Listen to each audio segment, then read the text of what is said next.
Little Rain. In a forest where the sun always smiled, lived a baby elephant named Ellie. She loved water more than anything, splashing, rolling, dancing in puddles. But that summer, not a single drop of rain came, and Ellie grew sad. She missed her water dances. One day, she found a tiny muddy patch, barely enough to wet her feet.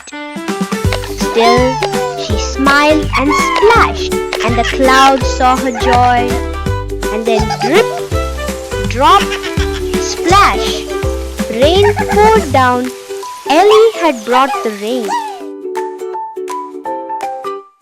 Moral of the story: sometimes a little happiness is all it takes to change the sky. Please like, share, and subscribe Chocobanana.